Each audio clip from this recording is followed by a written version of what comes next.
Онлайн çıkata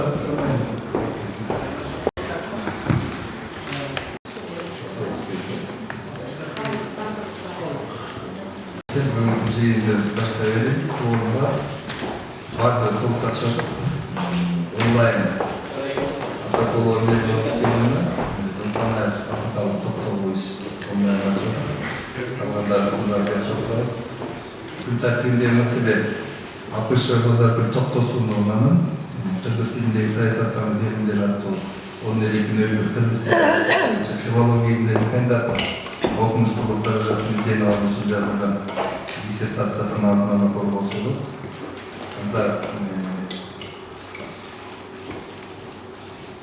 жетекшісі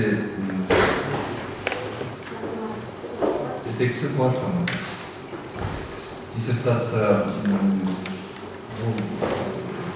оппоненттері орын берілген, эксперттерлерге,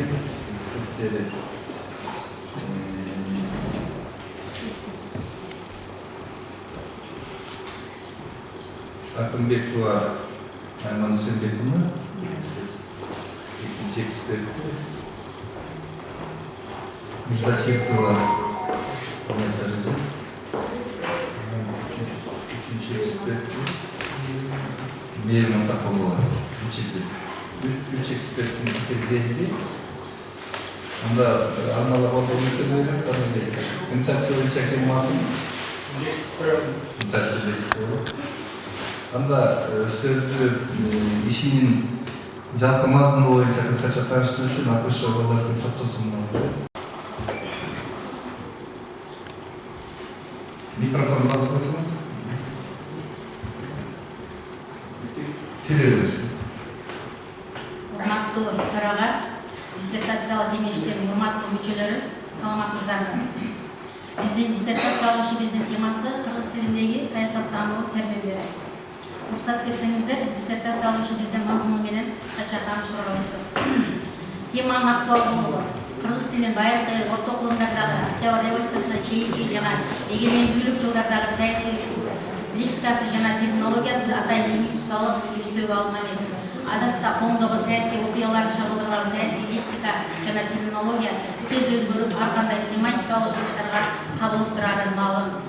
Байыркы дорлордо, орто кылымдарда жана Октябрь революциясына чейинки мезгилдерде мамлекеттик жана коомдогу түзүлүштөрдүн формаларынын, мамлекеттик бийлик субъекттеринин аталыштары, жазма эстеликтерде жана тарыхчылардын мектебинде чаржай жашоосун улантууда. Эгемендүүлүк жылдардагы курч саясий окуялар социализмден капитализмге өтүү, республикабыздын баш мыйзамынын улам-улам алмашып, жарандык мамлекет жаралып, анын түзүлүшүнүн тез-тез алмашып турушу, базар экономикасынын байыралышы, саясий көз караштардын кескин өзгөрүп турушу, ушул сыяктуу курулуштар саясий тез аралыштагы жаңы момендерди жана терминдерди изилдөөгө алып келди. Теманын актуалдуулугу объективдүү жана субъективдүү лингвистикалык факторлор менен шартталган. Байыркы орто кылымдардагы совет ордуна чейинки кыргыз тилиндеги саясий терминдердин изилденбегендиги, азыркы кыргыз тилине саясий дүйнөнү чагылдырган лексика семантикалык топторунун өзгөчөлүктөрүн ачуунун жана сыяктоонун зарылдыгы. Кыргыз тили жана кыргыз улуттук саясий аңсызм үчүн гана эмес, мамлекеттик эффективдүү башкарууга зарыл мамлекеттик башкаруу лексикалык системачасынын маанилүүлүгү. Эгемендик жылдардагы саясий тил менен мамлекеттик бийлик терминологиясынын иликтенбегендиги. Изилдөөнүн максаты кыргыз тилинин байыркы орто кылымдардагы жана Октябрь революциясына чейинки ошондой эле эгемендүүлүк мезгилдердеги саясий терминдерди семантикалык жактан сыпаттоо. Ушул максат төмөнкү милдеттерди шарттады. Саясий терминдерди жыйноо жана системалаштыруу, ар бир доорго тиешелүү болгон терминдердин тематикалык топторун түзүү, саясий терминдердин лексикалык семантикалык топторун өзөгүн жана борборун перифериясын аныктоо, саясий терминдердин генетикалык тарыхый класстарын тактоо, саясий терминдердин лексикалык мектептердин семантикасын ачуу. Иштин биринчи бабы диний адабияттарга тарыхый теориялык илик деп аталып, бул бапта жалпы тил илими жаатында коомдук саясий лексикага Анын ичинде саясий терминдерге тиешелүү маселелердин теориялык жактар изилдениши каралган. Ошону менен бирге эле коомдук саясий лексиканын жана саясий терминдердин орус, түрк, кыргыз тилинде изилдениши аталган бапта каралат. Атап айтканда, айрым түрк тилдеринде, анын ичинен башкыр, орус, казак тилдеринде коомдук саясий лексиканын жана терминдердин өзүктүү маселелеринин изилденишине сереп жасалган. Баптын бөлүмчөсүндө коомдук саясий лексиканын жана терминдердин кыргыз тилинде изилденишине да орун берилген. Кыргыз элинин коомдук саясий, философиялык, этикалык жана маданий ойлору орконий эстеликтеринен баштап, орто кылымдардагы адабий тарых эстеликтерде, фольклордук чыгармаларда туюлгандыгы баса белгиленип, теориялык материалдардын мазмунуна ылайык талданып, төмөндөгүдөй тыянактар чыгарылды. Коомдук саясий лексиканын курамы эки бөлүктөн турары. Ошондой эле орус тили илиминде саясий лексика, лингвистикалык, социолингвистикалык, психолингвистикалык, тектештирме, коммуникациялык, лексикографиялык мамиле жасалып, саясий лексика менен терминологиянын заманбап маселелери чагылдырылган бир топ илимий эмгектердин жаралгандыгы. Түрк тилдеринде коомдук саясий лексика орконийси жазма эстеликтеринен бери карай кыргыз тилинин коомдук саясий лексикасы жалпы Алтай, түрк, араб, иран, орус жана батыш европалык тилдерден кабыл алуу жолу менен байып отургандыгы.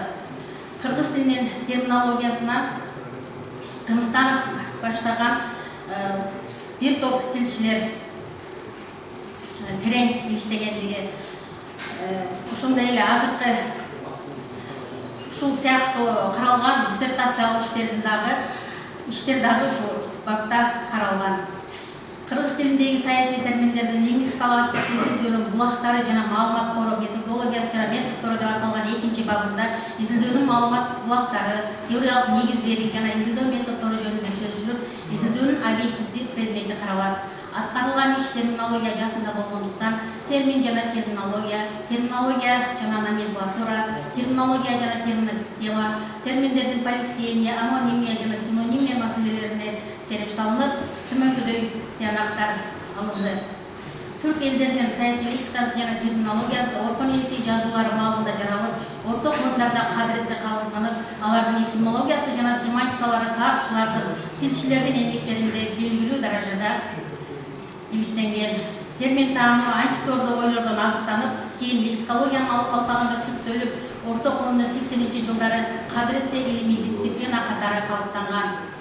Термин системасы термин таамынын предмети. Терминология бул кесиптик чөйрөдө жалпы түшүнүктөр туюлган, ошол эле ишмерликти тейлеген атайын лексикалык биrdikтердин стихиялык калыптанган тобу. Изилдөөнүн объекти кыргыз тилинин саясий терминологиясы, ал эми предмети кыргыз тилинин саясий терминологиясынын калыптануу, өнүгүү процесси, ошондой эле тематикалык жактан топторго бөлүнүшү. Изилдөө ишибиздин 3-чү бабы кыргыз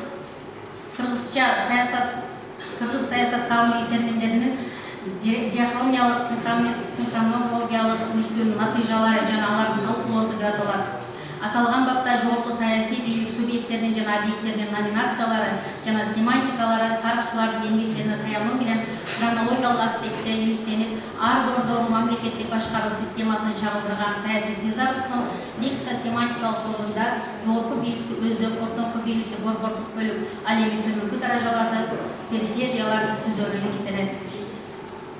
Жогорку саясий бийлик субъекттери жана объекттери туюлган лексикалык биrdikтерге семантикалык жана этимологиялык анализ жасалып, тиешелүү жыйынтыктар чыгарылат.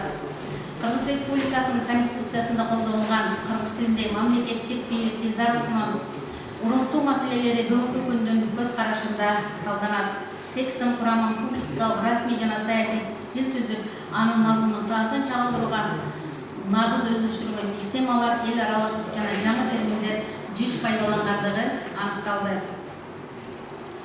Текстте синонимдер которулбаган, туура жана туура эмес которулган жана аныктама термин катары берилгендиги каралды.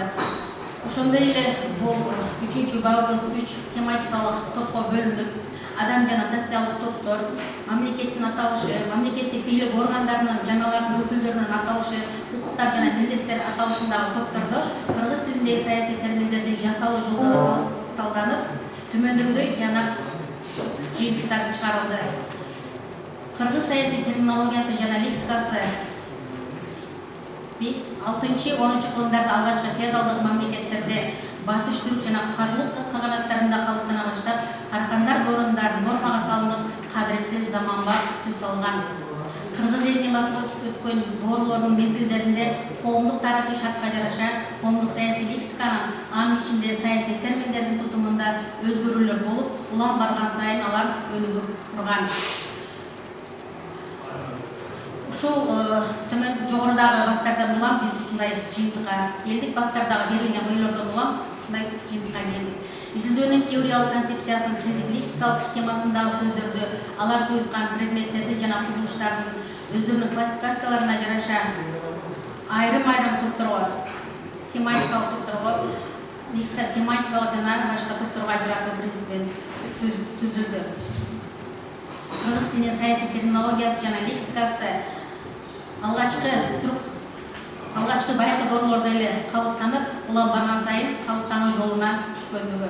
Жогорку саясий бийлик субъекттерин жана объекттерин номинацияларын семантикалык иликтөө, саясий тез аралыштуу кураган бирдиктер бар экендигин даана көрсөттү жана бул бирдиктер атайын саналып чыкты.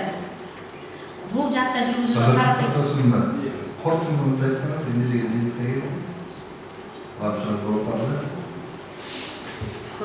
демек, ошол байыркы доордон бери колдонулган саясий терминдер улам барган сайын калыптанып, өнүгүп, жолуп, кадыресе азыр өзүнүн жолуна салынып, кадимкидей азыр тил илиминде өзүнүн ордун таап, кызыгууларды жаратты. Ошол 20-кылымдын 2-жарымында жана лингвистика менен саясаттануунун кесилишинде саясий лингвистика өз алдынча илимий багыт катары калыптанып, заманбап саясий лексиканын өзүнө тийиштүү түшүнүк аппараты жана терминологиясы, бирдиктүү теориялык базасы, методологиясы учурда калыптанууда. İzleyiciler, kандай sorular var? Birinci bayramın ayakları. Bayram Müştekoviç, filologilerin doktoru. Soruyorum. Sırtapta, ilk sorunda. Yazalım. Buna 70 yıllarda bir dissertasyon olmalı. 2000 yıldan iki dissertasyon olmalı. Tam şu tema olunca. Sizin dissertasyonun ayırmasılığın ne? Birinci soru. Şimdi de İkinci soru. Şu bizim kızı unuttuk terminologiya meselesi qaysi birinci başlap kolga alып işley başlagan.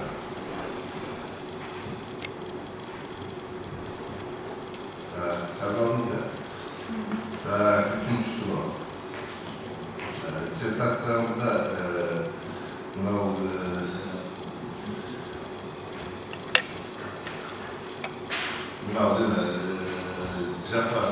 Japan еңбегі жүреді. Тамақ аш лексикасы. Sizin işiniz менен кандай байланышы бар?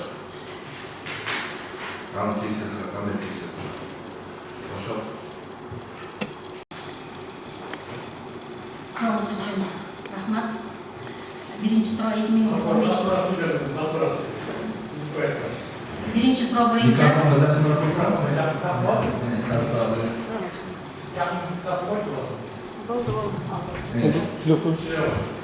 биринчи суроомуз боюнча 2015-жылдагы диссертациянын 2015-жылдарда дагы диссертациялар жазылып келген. Сиздин ишиңиздин айырмачылыгы кандай деген суроого биздин ооба биз бул боюнча терминдер, коомдук саясий лексика боюнча бир канча илимий изилдөөлөр менен таанышып чыктык. Анын ичинде ошо неологизмдер боюнча Амапиеванын, ошондой эле Абдувалиеванын кыргыз тили менен түрк тилдеринин ортосунда коомдук саясий лексиканы салыштыруу иретинде изилдөөсү менен ал 2015-жылы чыккан изилдөөлөр менен таанышып чыктык.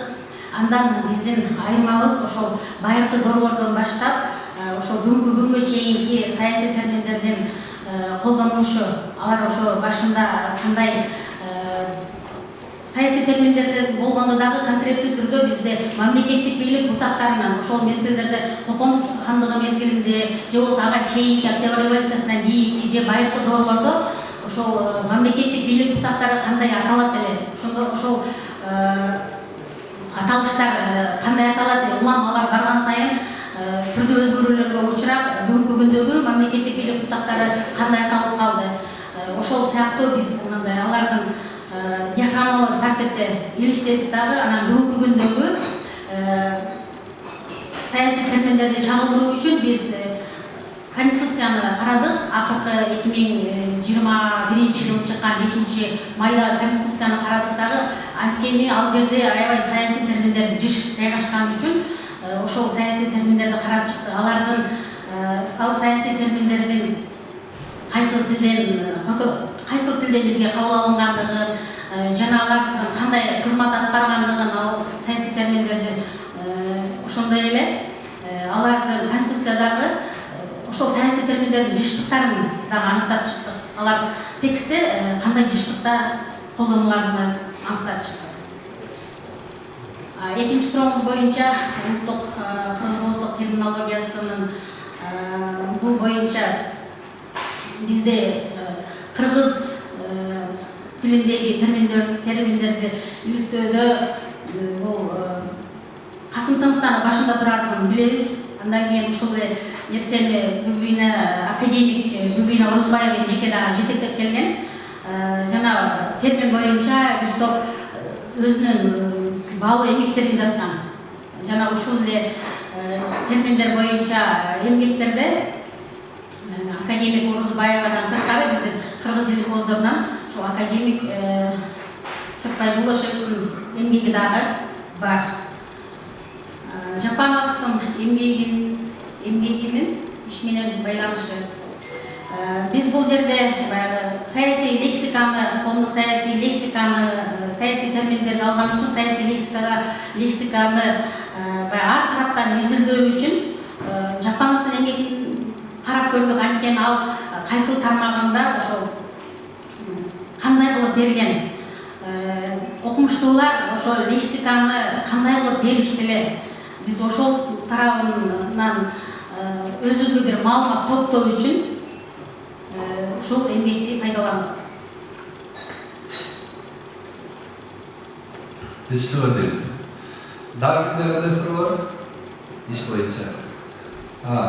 Anlatalım.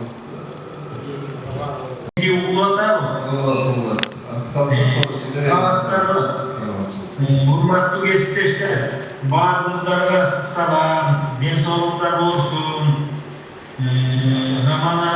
Рамазан айыңыздар куту болсун, оозсуздор арыз болуңуздар, бар болуңуздар. Эми сертификатта бир-эки суроолорум бар. Бул иш менен мен таанышып чыктым. Негизи өз оюмду жана талкында айтармын. Ошондой болсо дагы сертификатта мындай суроолорум бар. Сиз саясий терминдер боюнча изилдөө жүргүздүңүз. Эми жалпы эле азыркы кыргыз терминологиясына берген бааңыз бул биринчи суроом. Канчалык деңгээлде түшүнүктөр бар болот? Өзүңүздүн оюңузда кыргыз терминологиясына берген бааңыз. Экинчи суроо. Айта берейин, саясий терминдер кепте стилистикалык каражат катары колдонуу мүмкүнчүлүктөрүнө ээби. Үчүнчүсү, сиз бул жерде саясий терминдердин колдонуш статистикасын абдан жакшы бергенсиз, кубаттайбыз. Ошондой болсо да, ошол саясий терминдер жөнүндө сөз кылып жаттык, предикаттык тартыш, предикаттык милдет аткарат деп бир катар мисалдарды келтиргенсиз. Мен анча-мынча бүгүн оюм болуп калып атат. Предикат дегенди кандай түшүнөсүз? Предикат катыш деген эмне? Ушул боюнча жооп берип койсоңуздар. Түшүнөбүз да, жооп бериңиз анда. Суроо түшүнүктүү. Рахмат. Kısa hat-hattan cevap verelim. Kısa terminoloji. Kısa söylüyorsun. Bağımız terminologiya, bağımız aytыңыз. Азыркы терминология боюнча берген натыйжалуу эле иштеп келе жатат. Анткени ааламдаштыруу мезгилинде түрдүү саясий, маданий, экономикалык кубулуштарда бизде тынымсыз тилде өзгөрүү пайда болуп, терминдер аябай көп колдонулуп келе жатат. Буларды бир системага салуу, буларды тармактуу изилдөдө жакшы эле натыйжалуу иштер аткарылып келе жатат менин багымда. Ал эми экинчи суроо боюнча Жакшы экен, азыркы терминология жакшы экен. Өзүнүн баасын берди. Микрофонду ичип коюңуз, Экинчи суроо бердиңиз. саясий терминдер кепте стилистикалык каражаттар катары Колдонуу мүмкүнчүлүгү. Албетте бүгүнкү күндө саясий терминдер стилистикалык каражат катары кепте колдонулат. Бул биздин кебизде бул адамдардын өзекей пикир алышуу кебинде гана эмес, ал саясатчылардын кебинде гана эмес, бул публицистикалык учурда дагы, массалык маалымат каражаттарында дагы жазуу жана өзеки түрүндө кеңири колдонуп келе жатат. Бүгүнкү күндө актуалдуу Предикация деген эмне түшүнөсүз? предикаттык катыш. Misal getiririz, özellikle var. Биз бул жерде баягы саясий ишибиздин 3-бабында биз саясий терминдердин ошо жыштыгын эсептөөдө предикаттарын ал жердеги туура менин оюмда ал жердеги ошол бир саясий терминдер кандай мааниде дагы келет. Ал кайсыл сөз менен кошо келет, кайсыл сөз менен көбүнчө кошо биргеликте конституцияда келгендиги аныкталган. Ошон үчүн Мисал келтирсеңиз, мисалы мыйзам десе мыйзам чыгарат, мыйзам аткарылат деген сыяктуу да чыгарат, аткарылат деген сыяктуу. Кийинки суроолор менен бир болсо. Predikat degenler özel ne geldi? Sanımızda var ya. Anıktama yapıyorsunuz. Alın ne predikat? Предикат деген Alın ne? термин менен Alın ne? Predikat değil. Терминге анықтама беріңіз. Predikat yani lingüistikal terim ne geldi? терминдин маанисин Predikat degen, özgür misal getiriyor mu? Nizam çıkarılat dediniz. Kas şöyle, nizam çıkart dese de olur, çıkarılat deseniz de olur. аны колдонуу мүмкүнчүлүгү Bu деңгейгендиги. yerde siyasi terimin ayağı değişirse, bu yerde valet üzerine başlıyor. Predikat, külük yönde söz. Katış jönүндө айтылат. İşte bak, karar, ümütteki.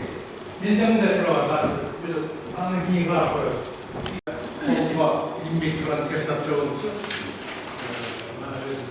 ve koldan beri kırıklar açıp etti. Jetekçiliğine karabay desem, jetekçiliğin diye solda oynarsın, karabay diyor. Jetekçilerine takaydı. Hazırda bir iki sertifikasyon geldi, jetekçiliğini açıp bergen çok değil, iki suyla, çok değil. Ama şuna için asıl gelip de şimdi, ben de bunu dedim. Hazır bu sertifikasyon kararı çıkarmış, çünkü saat bergen. Siyasi termin yaratası koğumduk, ekonomikalık, siyasi termin деген üç türlü atalışlar var. Kasım Tınıs'tan sözlüğünü gördünüz mü? Şu koğumduk, ekonomikalık, siyasi termin oynamıştı. Bu birinci soru. Aran koğumduğumuz emne, siyasiyiniz emne, aran ekonomikalık bulganda yürümüş. Şu üç terminin karın katışından da siz düşünün. Жок беребиз. Сурооңуз үчүн рахмат. Касым Тыныстановдун эмгегин кийинки ишибизде карап чыгабыз. Тилге каршы бул иште Birinci okul çağıran nedir söz? 33. söz. Şunu söz kararınız, okunuz, otanmasında söz yok. Bu makul. экинчи суроо коомдук саясий лексика. Бул коомдук саясий лексика көп тармактуу, өзүнө көптөгөн тармактарды камтыйт. Анда экономика бар, анда маданият бар, анда Bol düşün. Şunu aytalım. Ол десе. Менин Абдыкеримовна суроо берем деп атат. Сиз угуп атабыз дейм. Суроо беребиз. Урматтуу төрага, диссертациялык кеңештин урматтуу мүчөлөрү саламатсыздарбы? Мен жакшы болуп атамбы? Болуп атат, жакшы. Айтып бериңиз. Мен бул эмгекти эксперт катары карап чыктым. Өз пикиримди бердим, анан бир-эки суроо бар эле диссертатта. Рұқсат берсеңіздер беріп коеюн. Биринчи суроом. Кыргыз тилиндеги саясий терминдердин өнүгүүсүндө кайсы доолор негизги өзгөрүүлөрдү алып келген? Биринчи суроом. Кандай? Кыргыз тилиндеги саясий терминдердин өнүгүүсүндө кайсы доолор негизги өзгөрүүлөрдү алып келген? Доолор өзгөрүүдү алып келди. Экинчи суроо. Экинчи суроо. Эгеринки жылдарында жаңы саясий терминдердин пайда болушуна кайсы факторлор таасир этти? Эгемендик жылдарында жаңы саясий терминдердин пайда болушуна кайсы факторлор таасир этти? Таасир эткен факторлор. Жана үчүнчү суроо. Кыргыз тилиндеги саясий терминдердин орус жана түрк тилдериндеги терминдер менен өзара байланышы, корреляциясы кандай? Байланыштары кандай да? Рахмат. Кыргыз орус жана түрк тилдеринде терминдердин кандай байланыштары? Өзара байланыш, корреляциясы кандай деп атам? Сурооңуз үчүн чоң рахмат. Биринчи суроо, кайсы доорулор негизги өзгөрүүлөргө алып келген? Биздин ишибиздеги негизги максатыбыз дагы ошол өнүгүү доорулору болгон. Байыркы орто окуумдардагы совет мезгилиндеги жана эгемендүүлүк мезгилиндеги.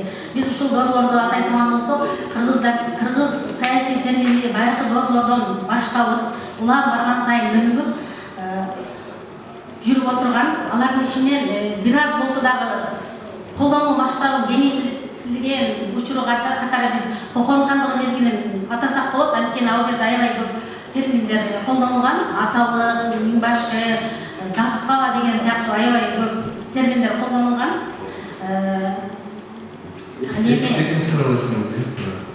Ал эми өзгөрүүгө алып келген негизги доор катары биз албетте эгемендүүлүк жылдардагы жана совет доорундағы мезгилдерде атасак болот. Эгемендүүлүк жылдарында эгемендүүлүк жылдарына саясий терминдердин кайсы факторлор таасир этти? Бул жерде негизинен коомдогу болуп жаткан түрдүү факторлор, мисалы эл аралык мамилелер, экономикалык байланыштар, саясий байланыштар сыяктуу факторлор, маданий, технологиялык сыяктуу факторлор таасир этет. Алар канчалык мындай өнүккөн сайын биздин тилибизде сөзсүз алардын белгилери байкалат жана тилибизге жаңы терминдер кошулуп турат. Жакшы, үчүнчүсүнө. Орус жана түрк тилдеринен биз кыргыз эли байыртадан эле түрк элдери менен биргеликте карым катнаш жасап, түрк элдери менен биргеликте тарыхыбыз, маданиятыбыз, тилибиз бир болгондугу үчүн бул жерде сөзсүз түрдө алардын биздин саясий терминдер менен түрк элинде саясий терминдерде окшош. Мисалы ушу бир эле каган деген сөздү ала турган болсок, ишибиздеги каган деген термин түрктөрдө деле колдонулган, уйгурларда колдонулган. Ошол эле мезгилде Орхон Енисей жазба эстеликтеринен белгилүү бизде Барстеп каган, кыргыздардагы ошол каган колдонулган.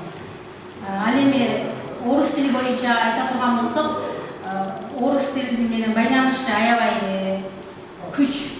Себеби көптөгөн тилдер, көптөгөн саясий терминдер орус тили аркылуу кабыл алынат, орус тилинен кабыл алынат же болбосо орус тили аркылуу башка тилдерден кабыл алынат. Ошондуктан тыгыз байланышта айрымдарын биз ошол орус тилинде кандай вариантта колдонулса, мүмкүн биз ошол боюнча колдонуп жүрөбүз. Дагы кандай суроо?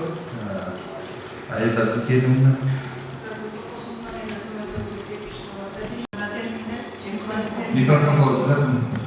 Ишиңизде терминоидтер, псевдотерминдер, квазитерминдер деген түшүнүктөр бар да. Мына ушулардын жалпылык айырмачылыктарын кыргыз тилинин мисалдар аркылуу көрсөтүп бересиз конкреттүү. Экинчи суроом. Коомдук саясий терминология менен түздөн-түз байланыштуу болгон тармак бар. Саясий лингвистика же лингва саясаттан. Кыргыз тил илиминде ушул тармактын абалына кандай сыпаттама бере аласыз? Барбы ушул тармак? Анан үчүнчү суроом, байыркы доорулордон тарта бүгүнкү күнгө чейин келе аткан ушул коомдук саясий терминдердин өзөгүн түзгөн кайсы Birlikte.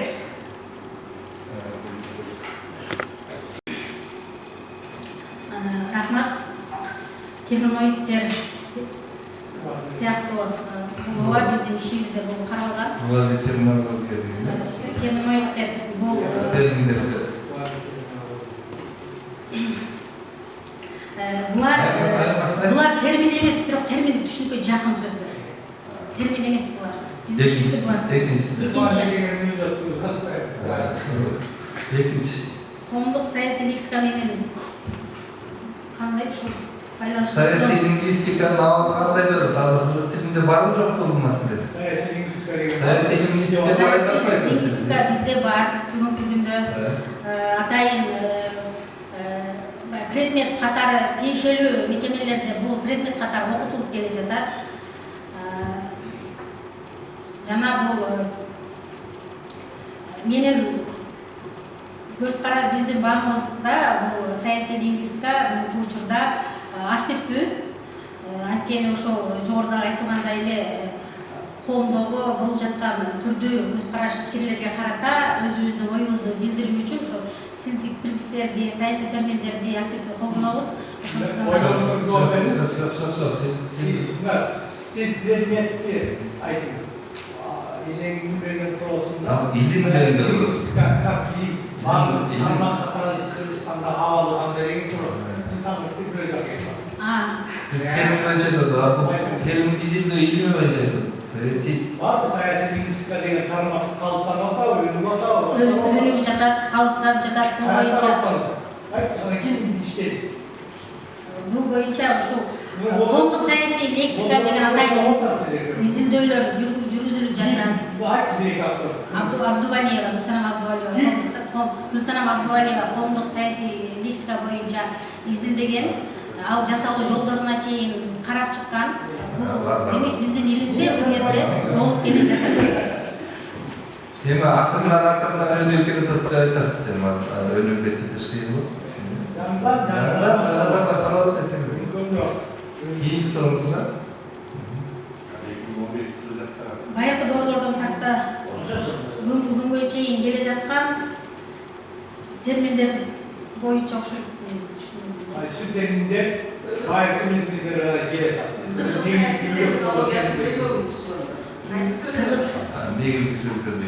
Кыргыз саясий терминдеринин негизги өзөгүн түзгөндөр биз өз ишибизде мамлекеттик бийлик бутактарынын аталыштарын карап чыкканбыз. Биз ошого таянып айта турган болсок, бул жерде ошол байыркы дооролордо мисалы хаким деп колдонулганда, хаким орто окуумдар мезгилинде ошол бүгүнкү күндө деле бизде азыр аким колдонуп келе жатат.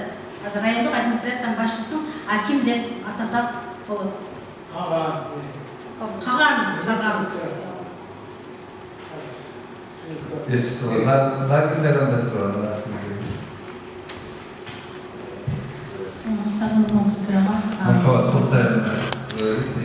Анда базардын токтосуна менде эки суроо. Биринчи суроо ушу үндүш жогоруда болду. Бул боюнча саясий лексика төрт тематикалык топторго бөлүнгөнүгү жана алардын айырмачылыгы. Ушул топтор боюнча ар бирине канчадан термин колдонулду, так деп аласызбы? Анан жалпы эле канча термин сиздин эмгегиңизде колдонулду?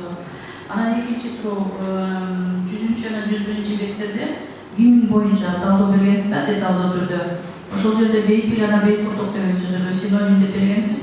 Бирок ишиңиздин структуралык бөлүмүндөгү берип атасыз бейөкмөт,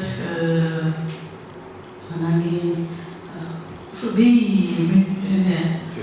мүчөсү боюнча деталдуу түрдө иликтеп келип, анан кийин гимнге келгенде синоним катары берип атасыздар. Анан азыркы күндө баардыгынан белгилүү гимндин текстин өзгөртүү боюнча жогорку кеңештин спикери сунуштап, азыркы күндө конкурс жарыяланып атат. Ошол боюнча сиздин жеке пикириңиз кандай? Как изилденүүчү катары өзүңүздүн жеке пикириңизди билдирип койсоңуз.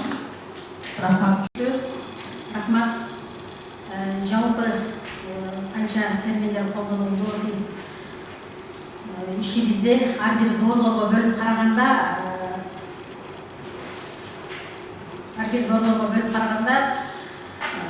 эсептеп так чыктык. Мисалы Кокон хандыгы мезгилинде канча орто кылымдарда канча жана совет мезгилинде канча бул изилден текшерилип чыкты иликтөөбүздө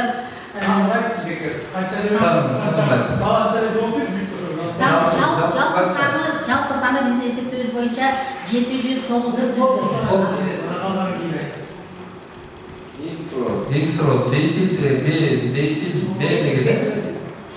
деген мүчө жөнүндө пикириңиз бей өкмөт бул жерде ошол гимн боюнча айта турган болсок бей деген бул туура эмес түшүнүк ошон үчүн муну алып коюш керек деген сыяктуу пикирлер жаралып бүгүнкү күндө ошо кайрадан каралып жатат. Бул жердеги бейөкмөт бейпил деген бул туура эмес карама каршы деген түшүнүктү.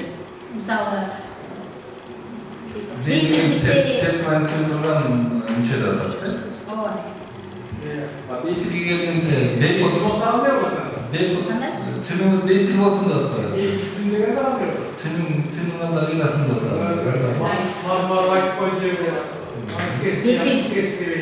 бейпил түнүңүздөр тынч болсун дегендей мааниде берип атат да бейпил түн деген. Бейпил дегенден илгерибиз бар, анда кандай болот? Куту жок болсун деп койгон болбойбу? Бейпил деген эмне бар? Сөздөр эле ошол калыбында калыптан ошол мааниге Bizde kavgalıklar var.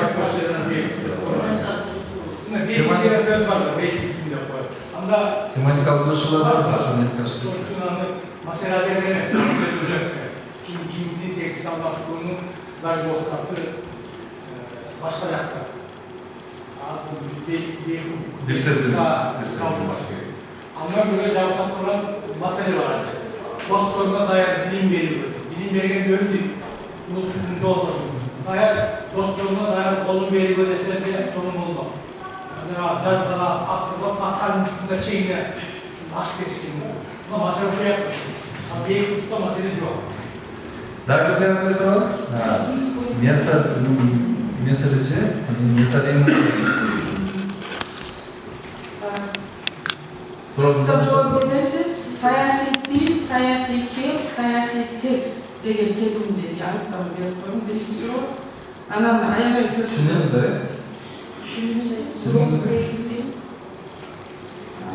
İşinizde aябай көп тілден алынған терминдерді, саяси терминдерді пайдаланасыз.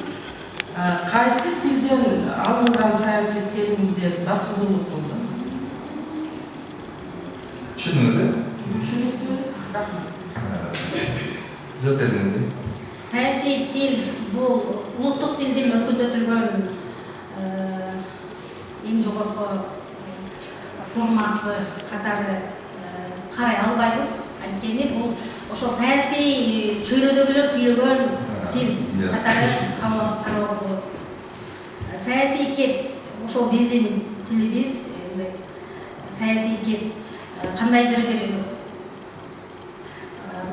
бир атайын депутаттар алдыда шайлоо болуп турган учурларда ушундай өздөрүнүн бир саясий кеп менен элдин алдына чыгышат. Ал жерде аябай мындай бири-бирине шайкеш келген саясий терминдерди, саясий лексиканы абдан ырдуу колдонгон мезгилдери кездешет. Бул ошол кепке алып чыгат ошол саясий терминдер. Саясий текст бул үндөлөр аркылуу атайын үндөлөр уюштурушат же болбосо атайын саясий кандайдыр бир жарлыктар чыгышы мүмкүн. Саясий текст катары же болбосо атайын депутаттар ошо үндөлөр үчүн өздөрү текст түзүп саясий лексиканы ыктуу пайдалануу менен текст түзүп алып чыгат. Текстке кырдаалып алып чыгат. Текст жаратылат.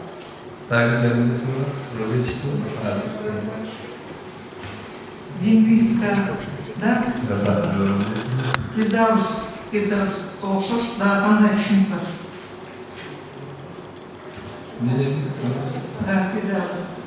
Тезаурус деген кейинин окшогон дагы кандай терминдер бар? Тезаурус деген кандай түшүнүк? Тезаурус дегенде негизинен ошол ар түрдүү мисалы терминдерди түрдүү топтоо ошолорду жалпылаштырып тезарус деп алганбыз. Мисалы терминдерди ар кандай багытта карап чыгуу. Дагы кандай түшүнүк бар ошого окшош? Ошого окшош кандай түшүнүк бар дейт, тезарус окшош. Глоссарий деген түшүнүк бар. Ошол тезарус менен глоссарий экөөнүн кандай айырмачылыктары бар, окшоштуктары бар? Мисалы глоссарий болгондо кандайдыр бир мисалы терминдердин топтому катары карасак болот. Терминдердин топтому, терминдердин ошол сөздүктөрдү топтому катары. Ал эми ошо тезарус жогоруда айтылгандай эле ошол терминдерди түрдүү багытта карап чыгуу. Жетишти го дейм, э? Менде бир суроо бар сизге. Так, базар топтосун. Мына сүйлөшүүгө байланыштуу, биз баягы эмеспи, сүйлөшүүгө байланыштуу кыргызга кеше түшүнүктөр бар. Сөздү төркүндөгөн сөз баардыгы акмалгалап, куймалгалап деген. Вот мукара кыргыз элинде саясий терминдер барбы? Болсо бир нечесине мисал келтирсеңиз. Мукара кыргыз элине таандык, мисалы хан деген алсак болот, бек деген алсак болот. Кыргыз элине тиешелүү болгон. Те башынан алган мисалы каган деген деле алсак болот, бирок аны бизден башка деле башка түрк элдер деле колдонгон. Бирок ошо кыргыз элиге нукара тиешелүүлүгүн биз симктануу менен Барсбек аганды кандай симктануу менен жазсак.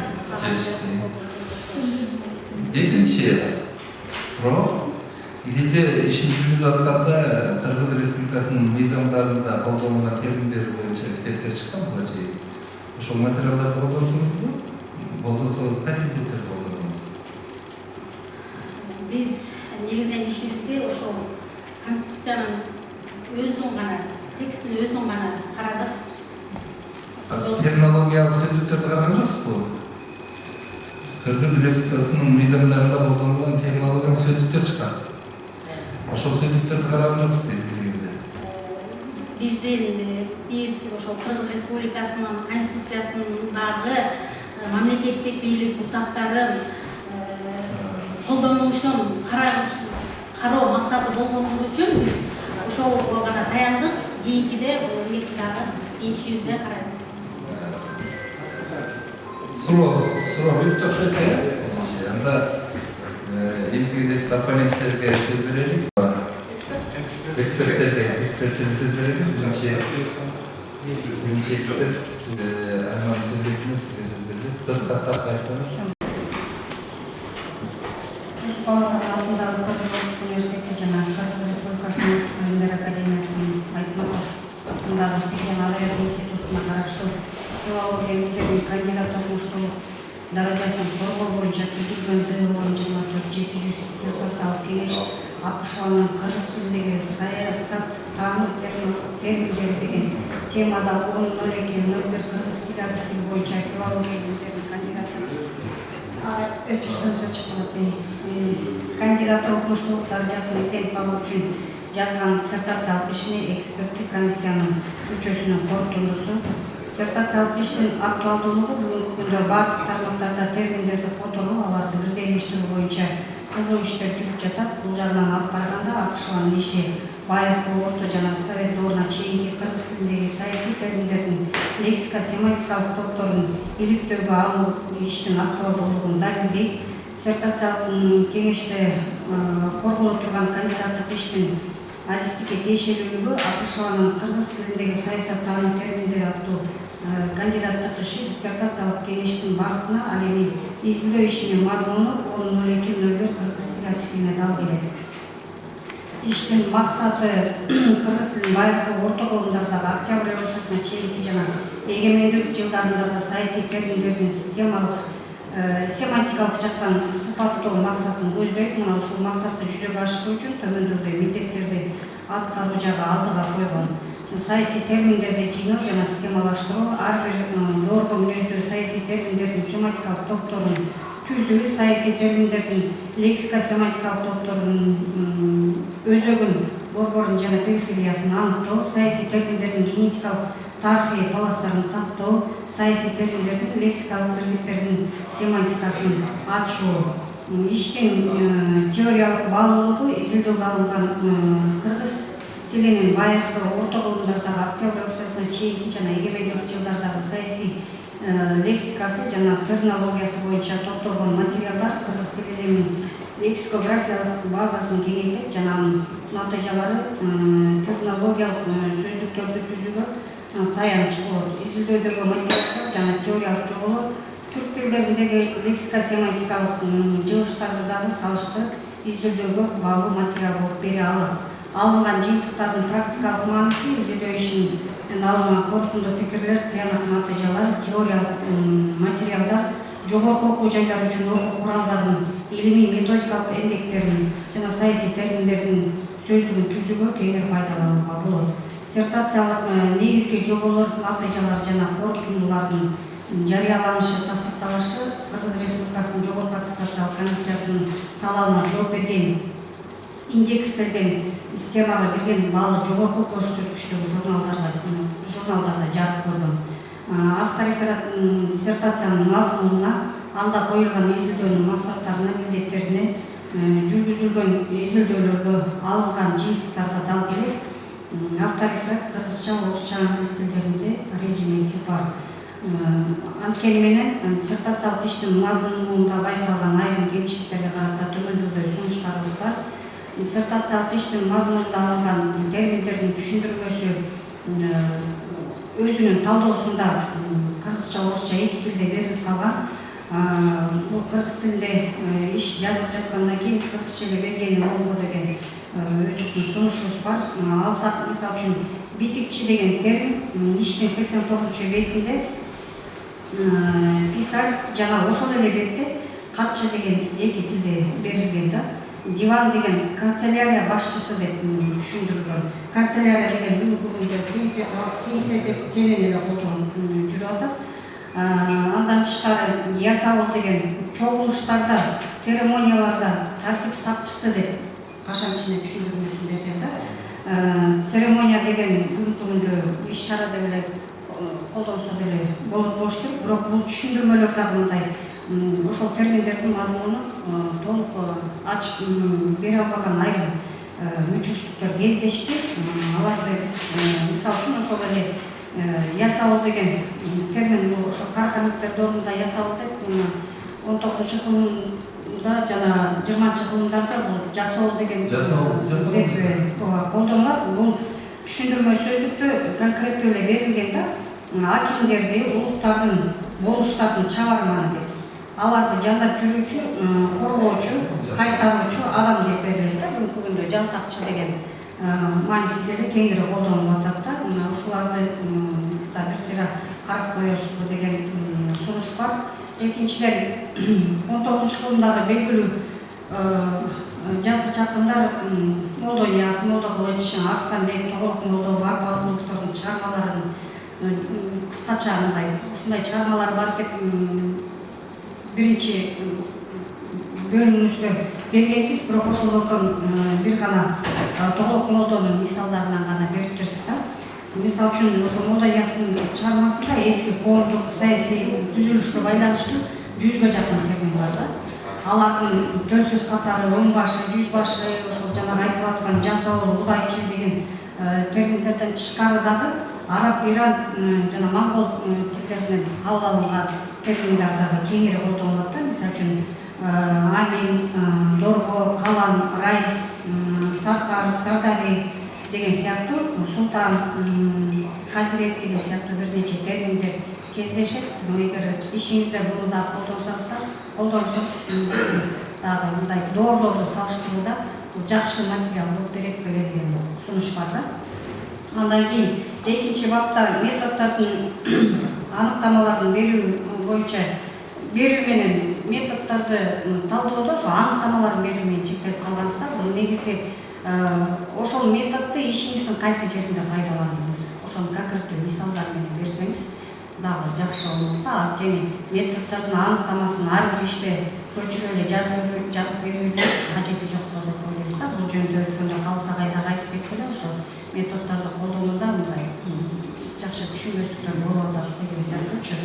Андан кийин ишиңизде иште стилдик каталар орун алган, алсак ошол теманын актуалдуулугун аныктоодо 1, 2, 3, 4 деп санак менен бергенсиз да, ошонун 3, 4-сүн өзүңүз бир карап көрсөңүз, мындай стилдик өтө ката менен жазылганда маанисин түшүнө албай койдум да.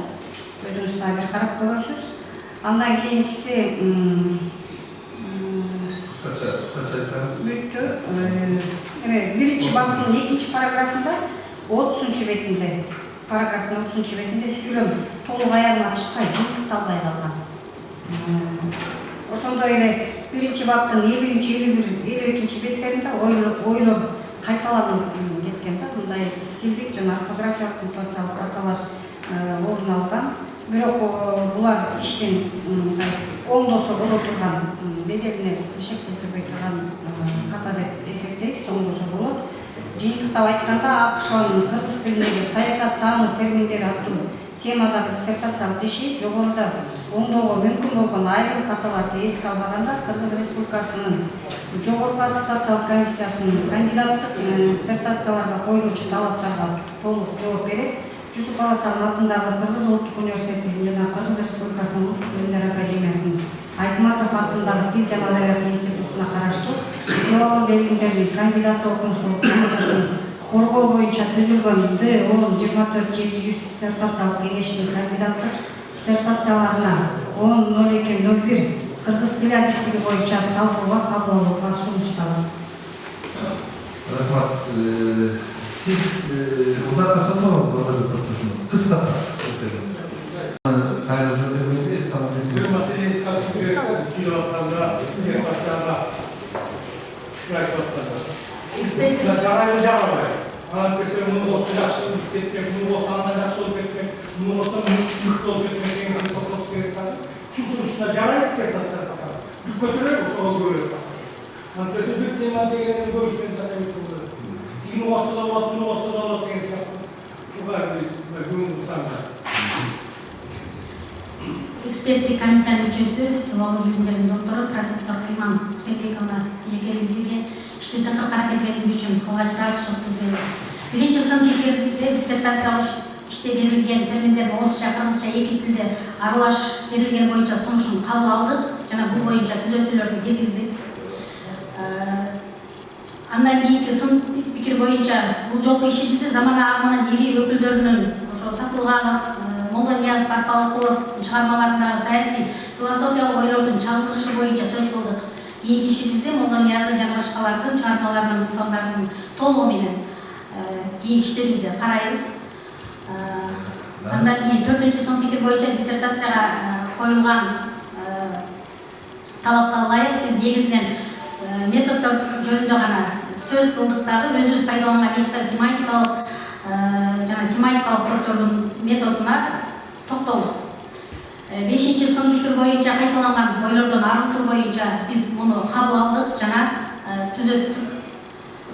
Ошондой эле орфографиялык жана пунктуациялык айрым кетилген каталарды толугу менен карап оңдоп чыктык.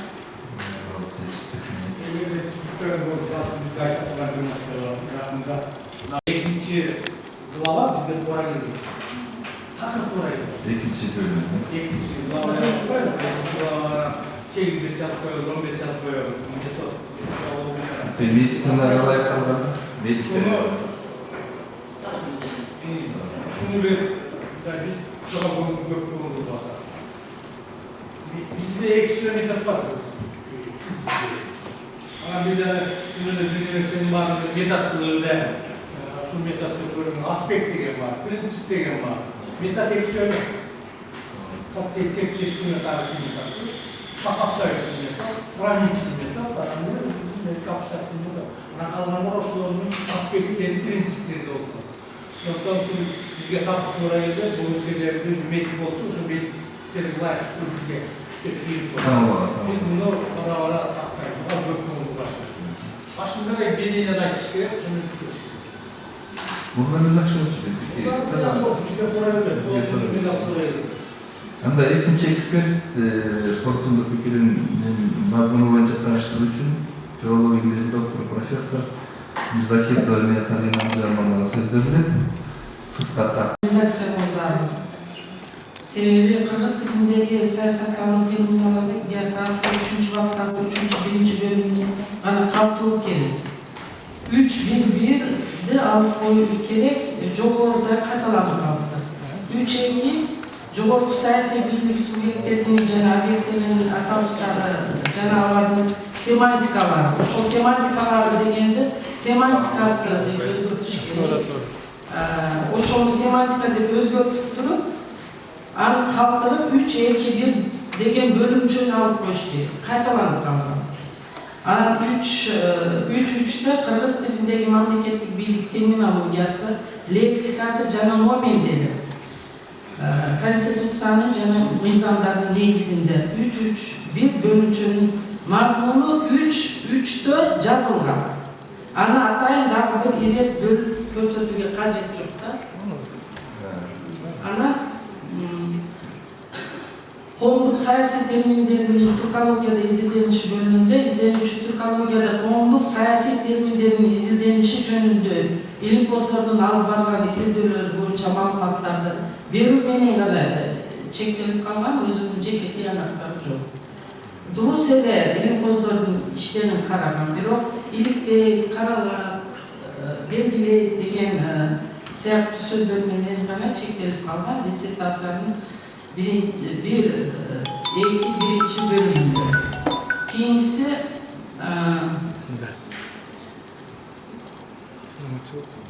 izilдөөнүн объектиси жана изилдөөнүн предметleri көз аралык. Ошондой эле алар диссертацияда биринчи вариантта башкача берилип калган, авторефератта башкача берилген, анан резюмеде башкача түрдө жазылып калганын байкадык. Бирок ошол мезгилде айтсак диссертантаны оңдодум деп айтты да. Дагы айтат. Анан стилдик, орфографиялык мутасалдык каталар жөнүндө айтылды. Анан мен беттери менен берип койдум, ошону алып туруп оңдоп койсо жакшы болот. Анан пайдаланылган адабияттарды сөзсүз илеттөө зарыл. Себеби азыркы кыргыз адабий тили фонетика, лексикология, лексикография, фразеология деген эки жолу жазылып калган. Анын беттери менен көрсөтүп койдум. 5-6 адабияттар. Анан Махмуд Кашкарлык турки сөзлөр деваны дегенди дагы эки жолу жазып койгон. 135-136 бетинде. Бул эми техникалык каталар, муну оңдосо болот.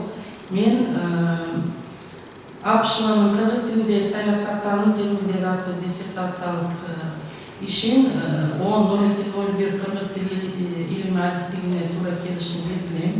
Диссертациянын иштин темасы актуалдуу, алынган жыйынтыктары далилдүү, теориялык жана практикалык мааниге ээ, изилдөөчүнүн жеке өзү аткарган иши, бүткөн иш, диссертациялык бул иш, убакыттын кандидаттык диссертациялары коюлуучу талаптарына жооп берет. Муну кеңешке колдоого кабыл алууга сунуштайм. Кыскача жооп бериңиз. Эксперттик комиссиянын мүчөсү, филология илимдеринин доктору, профессор Нерсан Динамжанова биздин иштер тылда карап келген үчүн ыраазычылык билдиребиз. Биринчи пикирде диссертациянын мазмунун редакциялоо боюнча биз бул жерде пикирлер айтылган сунушту кабыл алдык. Айтылган жогорку саясий бийлик субъекттерин жана объекттерин номинациялар жана семантикаларда эмес, семантикасы сунушту семантикасын коргодук. Калган сунуштарда өз оюбузда калдык. Экинчи сынып пикирде кабыл ала албадык. Анткени бул жерде өз пикирибизди биз тиешелүү тыянактар менен 3-чү бөлүмдө кеңири берген аракет жасаганыбыз үчүн кабыл ала албадык. 3-чү сынып пикир боюнча учурда кыскартылган саясий терминдер активдүү колдонулгандыктан ал боюнча кеңири токтолууну туура көрдүк жана өз пикирибизде калдык. Ал эми 4-чү, 5-чи, 6-чы сынып пикирлер боюнча кабыл алдык жана орфография кыргызстандын аналар жолгонго ие. Рахмат баарына жолдойбуз. Кийинки сөз эксперттик корптун пикирин билдириш үчүн филология бөлүмүнүн доктору профессор Атакулова Мээрим Абдикеримовна берилет. Мээрим Абдикеримовна кыскача корптун пикирин рұқсат берсеңіздер, мұндағы уақыттың мақсатында байқалған айрым кемшіліктерге тоқталсам, анткени пикир тараптарға жазылған, эксперттік пикири жазып берілген. Қазір ошол кемшіліктерди атап кетсем, биринчиси, мен жакшы деп атамбы? Болот айта бериңиз. Иштин эң чоң максаты түзөт, максатта күтүлгөн негизги натыйжа белгиленет. Изилдөөнүн максаты сонун болуп калган деп эсептейбиз. Экинчиси, изилдөөгө илимий жаңылыктар ар күн, бирок 5-бетте алар 2 күн менен гана берилет. Бул иштин баалуулугун жасалмак төмөндөтүп койгон. Биз эч болбогондо 4 күнгө көбөйтүүнү сунуштайбыз. Анын үстүнө корго коюлган жолдордун саны 6, натыйжа менен жолдор бири-бирине сандык сапаттык жактан шейкеш болуусу зарыл. Үчүнчү баптын чөгөттөлүшү талаптан мурактап кеткен аталышчы кыргыз тилиндеги саясаттануу терминологиясы. Бул иштин объектиси. Аны кыргызча саясат атаанын терминдерин диахрониялык, синхрониялык, өнүгүүнүн натыйжалары жана алардын назмулуусу деп атасак, айкындалган кыйынчылык калмак. Төртүнчүсү, иштин бөлүктөрүндөгү пропорция карасак, биринчи бап 6 беттен, экинчи бап 24 беттен, үчүнчү бап 70 беттен турат. Үчүнчү баптын мазмуну перифериялык теорик материалдардан разбиркалат. Ошондуктан иштеги үчүнчү бапты күчөтүү жумушу сунушталат. Бешинчи, иште семантикалык кабыл үстүргөн жүргүзүлүп калган. Анын айрым эри бөлүктөрү мисалдардан тизмесинде де турат. 80-90, 94, 97 жана башка беттер. Алтынчы, иште саясий лексиканын катарына саясатка тиешелүү жок эле сөздөр келип калган. Мисалы, адам 180 бетте, абыз 183, даабат 3 менен жазылган 185 бет, зекет 186 бет, кул 187 бет жана башкалар.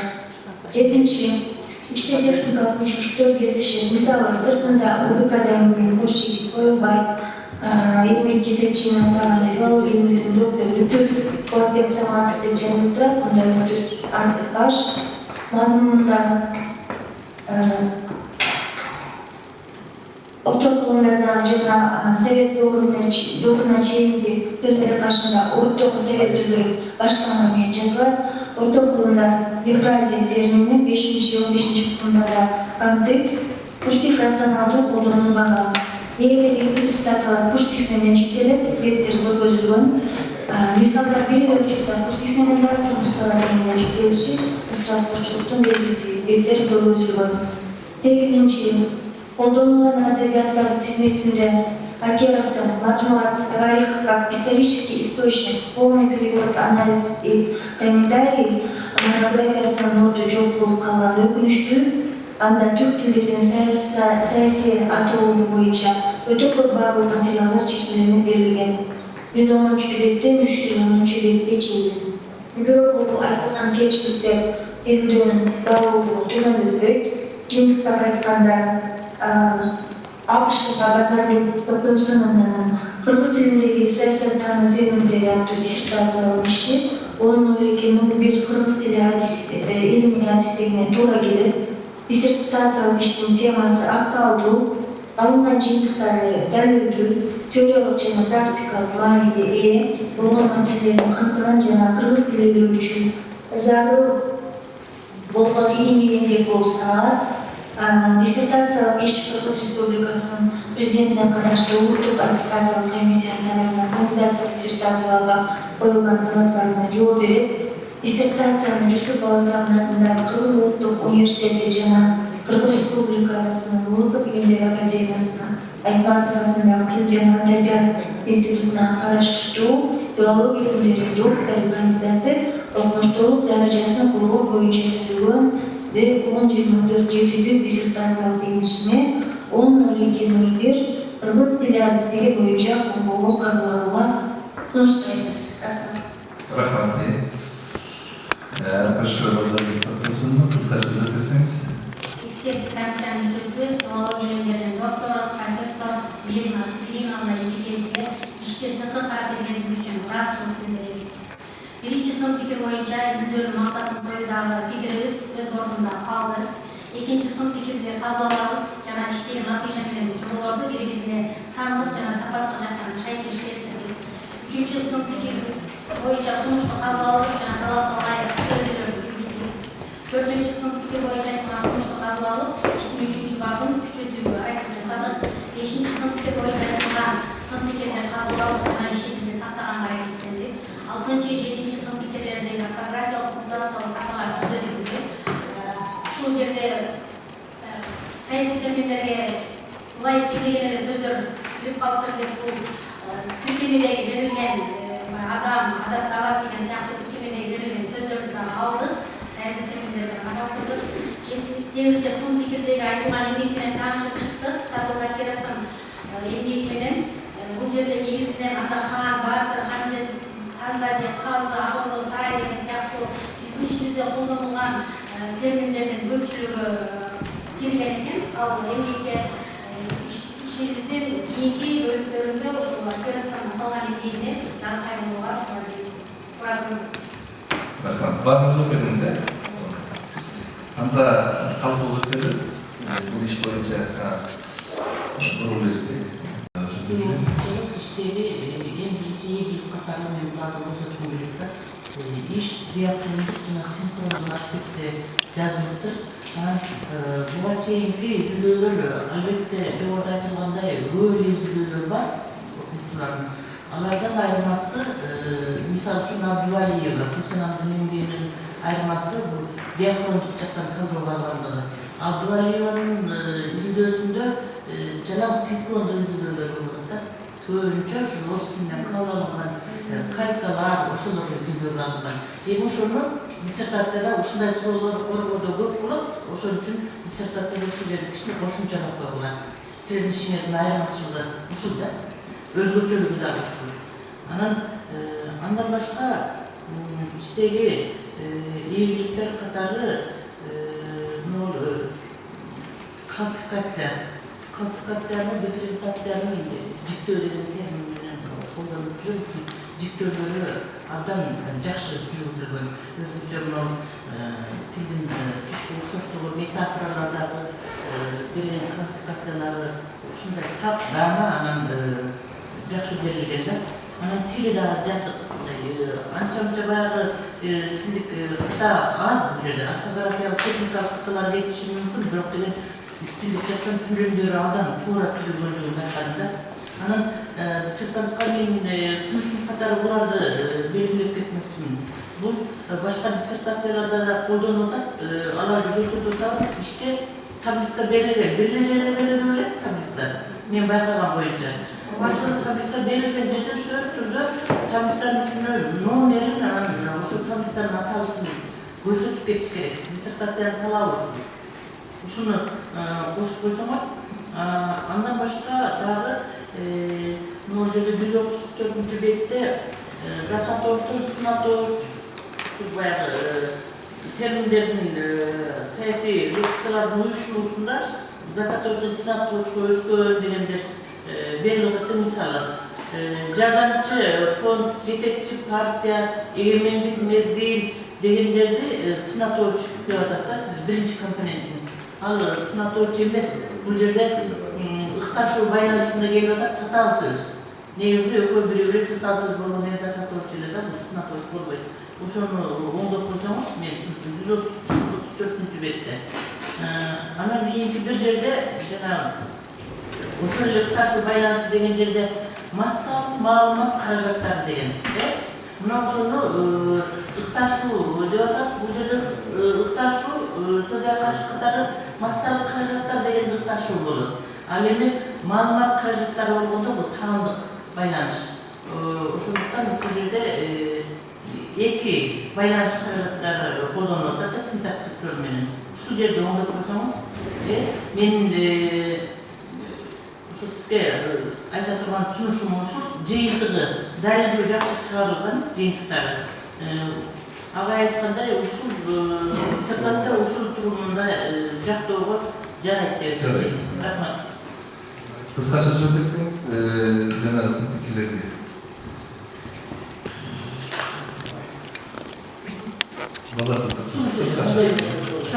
Чоң рахмат. Сиздин сунушуңузду кабыл алабыз. Так, филология доктор профессор Кенжебаев Дайырбек Орунбековичке берилет. Берекет бар, мен өзүмө берип коюп саламатсызбы.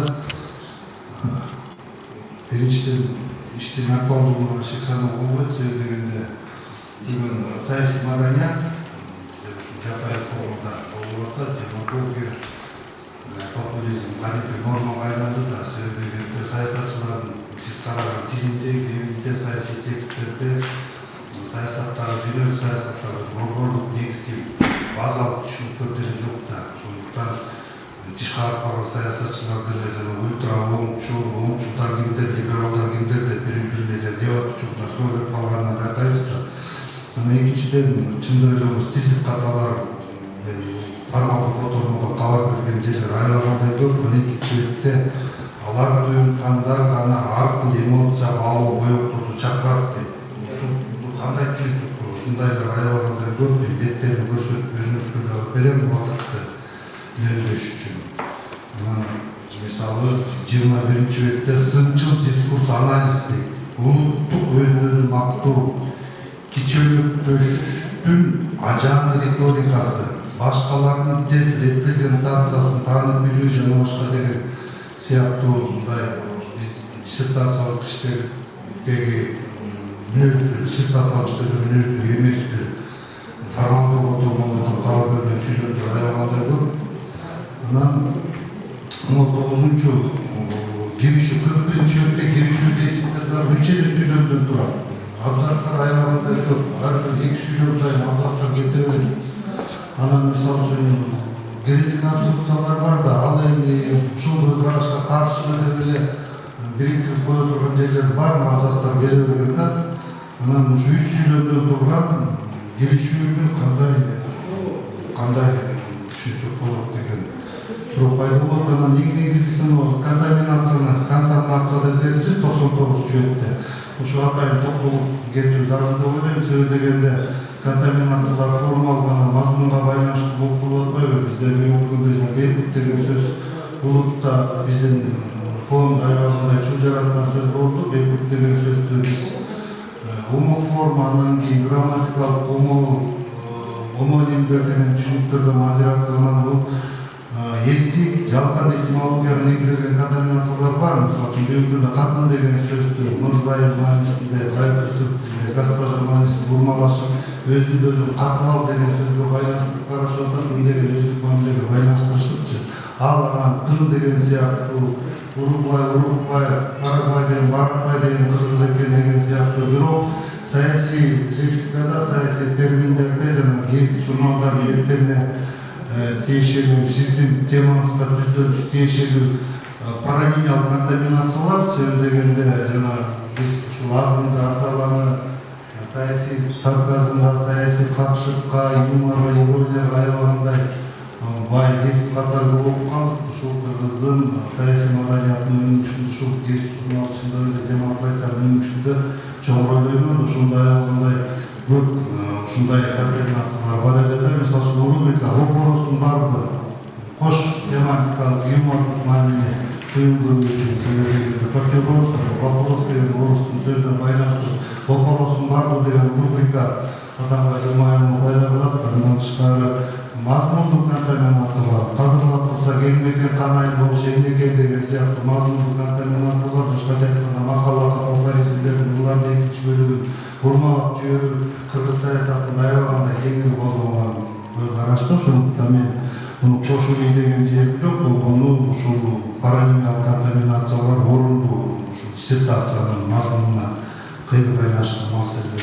Анан 89-бетте бир нерсени айтпай кетпесек болбойт. Себеби 83-бетте 89-бетке чейин табиғат темалары, алар байырғы түрк мамлекеттерінде, отун, деңгей код мамлекетінде, түрк қағанатында, қырғыз қағанатында, төргөш қағанатында ушул саясий лексиканын өнүгүшүнө байланыштуу маселелерди жазып келесиз да катайын терминдер бар. Бир дагы шектеме жок. Лактардын өзүнүн терминдери деген пайда болот. Бир дагы жерде шектеме жок. Кепкеле белгилеген ошондой 9-8 бетке чейин көрөм дегенде тапкыр эмне берилген эмес.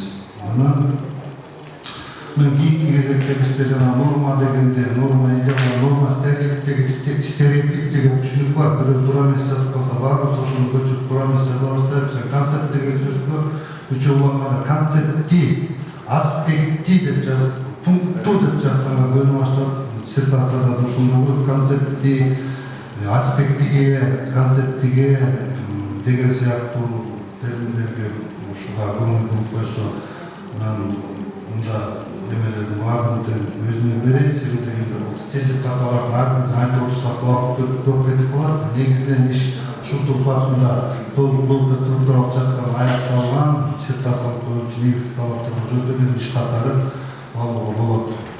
Рахмат. Пикириңизди кыскача билдирсеңиз. Рахмат. Айтылган сунуш пикирлерди эске алабыз. Бул жердеги 83-беттен 89-бетке чейинки көлөмдүү темалар саясий лексиканын бөлүнүшү боюнча болгондагы шектеме жок деп берилип жатат. Албетте бул жерде биз бир топ эмгектерди алдык. Байыркы түрк сөздүгүнөн баштап ошол бүгүнкү күнгө чейинки саясий сөздүктөргө чейин карадык. Бирок ошол тиешелүү шилтемелерди беребиз. Дагы бул жерде айта кеткенибиз, айрым учурларда саясий юмор сыяктуу саясий сөздөр айтылып жатат деп туура. Биз дагы бул жерде оюбузду кошо кетсек болот. Айрым учурларда мисалы жогорку кеңеште материалдык кеңсе деген сыяктуу ушундай бир аталыштар көп. Мисалы барсеткачы же болбосо дагы түрдүү сыяктуу терминдерди бир башкача публистикада же болбосо мындай жөнөкөй өздөрүнүн эле озеки сүйлөшүү кебинде пайдаланышкан учурлар кездешет. Сунушуңузду эске алабыз. Рахмат. Дагы кандай пикир бар? Пикириңизди билдирем. Базар топтосунан аталган темада диссертациялык ишин мен окуп чыктым. Ушуга байланыштуу көз карашым оюн билдирип турайын деп атам. Эми албетте бул аталган темаларга изилдөө актуалдуу экендигине мен дагы кошулам. Анткени кыргыз саясий терминология маселеси орчундуу маселелерден болуп саналат. Пикиринен Бибина Озбаева, Мусаева агай, академиктерибиз бекеринен кайра чыкпаса керек. Эми ошол саясий жалпы эле терминологиянын ичинде саясий терминология өзүнчө бөлүнүп дагы бул өзөктүү маселе болуп саналат. Ошонун үчүн актуалдуу да ушуну иштеп өзүнчө изилдеп чыккан Базаргүлдүн эмгегин баалабай коюуга болбойт. Эмгекте эң негизги бабы бул 3-чү бап болуп саналат. Мында колдоого алынган нерсе ушул бап негизги изилдөөчүнүн негизги ою ушунда камтылгандагы мында жанагы үчтүн биринде байкап көрсөңүздөр, баарын салып көрсөңүздөр.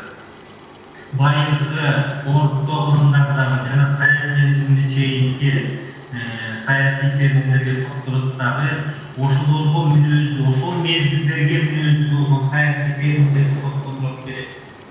Ошолорго карата өзүнүн мүмкүнчүлүгүнө жараша анализ жүргүзгөн. Муну кубаттап коюу болот. Ушул жерден эле ошондон ары дагы ошол материалдардын өзүн карап отуруп, алардын семантикалык аспектине дагы, эфемологиялык аспектине дагы атайын талдоого мындай жеп ташталып жаткандыгы, андан ары дагы топ илимий изилдөөлөрдүн чыга тургандыгына күмөн саноо болбойт да. жалпы баптап койсок болот, мүмкүнчүлүгү келгенче калтады. Ошондой болсо дагы мен кеңеш катары сунуштуу айрым түшүнүктөр белгилүү биринекин өзүм баардык байкаган нерселерди эске сала кетким келип турат да. Базар токтосун, эгер байкап койсоңуз ушуларды эске алышыбыз керек. Маселен, бул диссертация кандай бул диссертациялык иш эмес, башка диссертациялык иштерде дагы логикалык аттуулук болуш керек. Эгерде иште, илимий иште логикалык аттуулук болбосо анда чаржайып калат. Сиздин ишиңизде айрым жерлеринде ушул логикалык аттуулук сакталбай калат.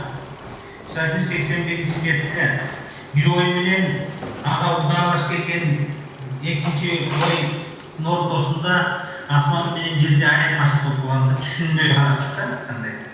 Маселен, кыргыз саясий лексикасы боюнча сөз группы окумуштуу Завадинанын оюн айтып келесиз да токтотосуз. Өзүңүздүн оюңуз да жок, кошумчалыгыңыз да жок, көз карашыңыз да жок, дагы каршы салып кеткенсиз да. Анан ушундай жерлер бир эле жерде эмес, биринин экинчи жерлерде бар, өтө көп эмес. Ошол байланыштуулукту кайрадан бир карап чыгуубуз керек экен да. Анан 125-де деп айтып атасыз. Эми саясий терминдер боюнча сөз кылып аткандан атайын тике көрсөтпөсөңүздөр деген сүйлөмдөрүбүз бар ушул сыяктуу. Мисалы үчүн баян боштук милдетти аткарып турушат дейсиз да. Ошо саясий терминдер аткарып турар жерде жалпы жонунан берилип атат ғой, түшүнүп атабыз. Бирок мисал жок да, далилдөө жок. Албетте, баян боштук милдетти баягы эки сөздөр аткарат, атоштор аткарат, жана башкалар аткарат деп айтабыз. Алар аткарат. Бирок иштин өзөгү саясий терминдер болуп аткандан ошого биринен мисал келтириш керек. Мындасыздарда жана мен бекерден суроо берген жокмун. Предикат катыш, предикат деген түшүнүктөр жөнүндө айтып бересиз дагы, мына предикаттын милдети аткарып турат деп мындай сөздөр келтирип болмос да. Ыйык парызы, ыйык салты, окуу, бийликтин үстөмдүгү, ушундай бир катар көптөгөн мисалдарды келтирип болмос да. Бул жерде эч кандай предикат жок. Предикатка катыш да жок мисалы. Аны демек ошондон суроо турайын деп атат. Ошону так оюңуздун оюңузду так жана конкреттүү бериш үчүн бир мисалдын негизинде далилдеп бериш керек. Бүт сөздөрдү атап койдум деп коюшубуз керек. Ушундай айрым үзүлүштөрдү эске алышыбыз керек. Анан негизинен жалпысынан сиздин ишиңизди ачык коргоого сунуштуулугу болот. Карап чыгабыз ишин. Мен кыскачада жана бир темага суроону бекерден берген жокмун. Чындыгында тема актуалдуу, долгоо алып туруп изилдеп атпайбы, кайсы болууда кандай. Бирок негизи азыркы тилибизге карата катыштык маселесин алып атат да. Чындыгында жанагы эмеле ошондо жана терминология боюнча жазган эмгектерди дагы тереңирээк анализдеп койсоң болот. Атасың да, тереңирээк анализдеп койсоң. Анан чында алар жетишсиз дагычы. Анан дагы биринчи бөлүмдө кошуш керек. Кош керек. Ал бирге айтканда түркүнүн генералдерек ошондо өзүнүн темасында келип чыгат, актуалдуулугу да сонун болуп чыгат. Анан экинчи маселе илимий термин менен илимий терминдин негизин элдик терминдер түзөт да. Сен как раз калыптанышын унутпайбы? Ошол калыптанышка элдик терминдердин мааниси чоң. Анан сен ат келип жапкандын эмгегин жазып коесуң. Тигил Абакбиевдин эмгеги кайда, Дүйшөнар Ивандын эмгеги кайда, Назар Алиевдин эмгеги кайда, мен айтып кой, менин эмгегим кайда, терминология боюнча. Жөнөкөй мисалы бар. Мисалы үчүн формулировка талкуу деген бар. Кээбир иштерде. Азыр талкуу болуп саясатта кездешет сөзсүз. Туурабы? Oyunda janagı üçkü oyununda orada degen var. Orada orduna korbororda Josemo gezişinde. Abdan oşolorda alıp turup mına şundan gelip halktan var. Azırkı siyasi terimlerge bomda jetkender üçün analizleriz. Al negizgi masala. Oşonlar senin dağıtırın akbal bolupça. Ama çındığımda iş da yaxşı. Ben bunlar sözsüz gençliklerde karayipte çana çındığımda her bir doğru sözlerde analizde tematikasını açıp analizde yaşlıydı. İş negizgi aktualdı.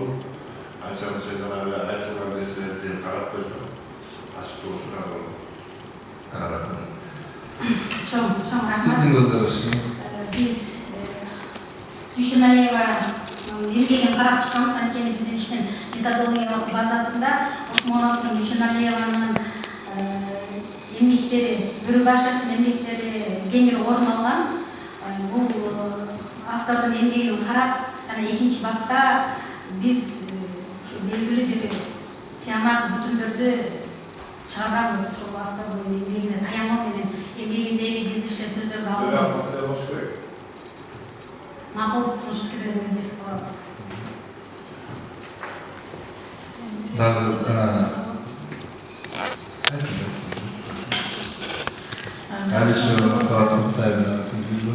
Жолда мана жакшы талкуулар болуп айтылган, бир эле кошулам темага. Ошону менен катар эле бир эле нерсени айткым келет. Кыргыз элинин дооролорун тарыхчылар көркөм элек, сиз болсо эмгегиңизде кыргыз элинин дооролорун жетиге бөлүп атасыздар. Анан жогоруда жаш суроо болду, ушул дооролордун кайсысында саясий терминология басымдуулук кылат деген суроо берилди да. Ошол суроонун аркасында сиз жетиге бөлүп аткандан кийин ар бирине пайыздык көрсөтүш берсеңиз иштин тастыктанбасы үчүн артыкчылык жаратып берет сунуштар элем. Анан кийин дагы деле болсо жана гимн боюнча айткым келет. Ошол жерде айтып атасыз 2012-жылы гимнде 3-чү куплет алынып салынган, ошол сөздөрдүн негизинде деп берилет. Ошол сыяктуу азыркы кезде актуалдуу болуп аткандан кийин биз гимнде башка текстти жаратуунун качети бар экендигин же жок экендигин саясий терминолог катары ошо бир-эки сүйлөм менен өзүңүздүн жеке пикириңизди айтып койсоңуз жакшы болот беле деген сунушту айтар элем. Негизинен иш болуп өткөн абдан керектүү актуалдуу темалардын бири азыркы күндө саясий терминология, тем более терминология тараптан мындай жаңы Абдувалиевадан бери өнүгүп келаткан илимий багыт катары өзүбүздүн салымыбызды кошо турган, келечекте көп нерсени үмүттөндүрө турган жакшы илимий эмгек деп багып кийинки коргоого Сунуштайсыз. Дагы пикир токтошойт да. Чоң рахмат. Кыргыз элинин донорлор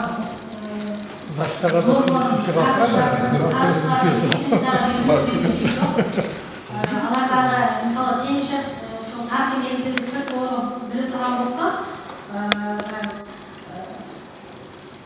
башка окумушту башкача доого бөлөт да. Бул бирдиктүү бир пикир жок тарыхчылардын эмгектеринде дагычы.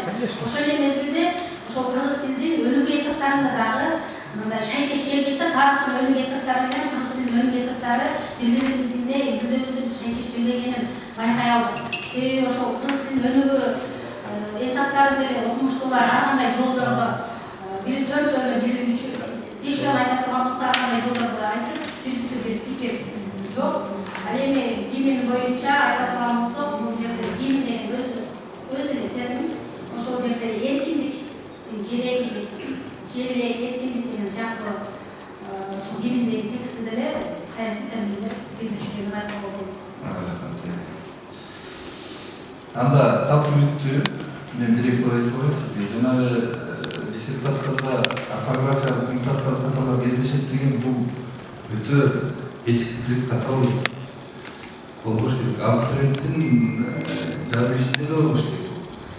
Диссертацияда муну кездеш өтө оор каталар саналат. Ошондуктан эксперттерге кийинки эксперт болчулар эгерде иште орфографиялык имитациялык каталар болсо, демек ал иш диссертанттагы иш да жетиштүү иштелген эмес. Эми ошондой пикир айтыңыздар дагы аны четке кагыш керек. Анткени биз азыр ушул кезинде токтотушубуз керек да. Анан экспертке барып, аны эксперттер айтканын көрүп калдык. Бактын экспертине жеткизбей ошол жерде ишинде ката бар, болду, ошол жерде токтотуп, оңдоп келсин, анан карайбыз экинчи жолу. Ушундай болсок, анткени ката сабатсыздык, логикалык жактан жетишпегендиги, жетик эместиги. Демек жетилип келсин, анан болобуз. Эмне үчүн стилдик катасы бар ишти биз андан ары коргоп, андан ары жылдырышыбыз керек. Мындай ишке жылдырбаш керек. Эми айрым кемчиликтер болот, мисалы шиттемелер берилбей калышы мүмкүн. Булар техникалык мүнөттөр. Бирок жанагы орфографиялык имитациялык каталардын болушу кечиктирбиз. Биз ушундай каталардын баарын көзгө жумуп, ушуну эске алыңыз деп, андан ары жылдырганыбыз бизге туура эмес болот. Ошондуктан эксперттерге мына жакында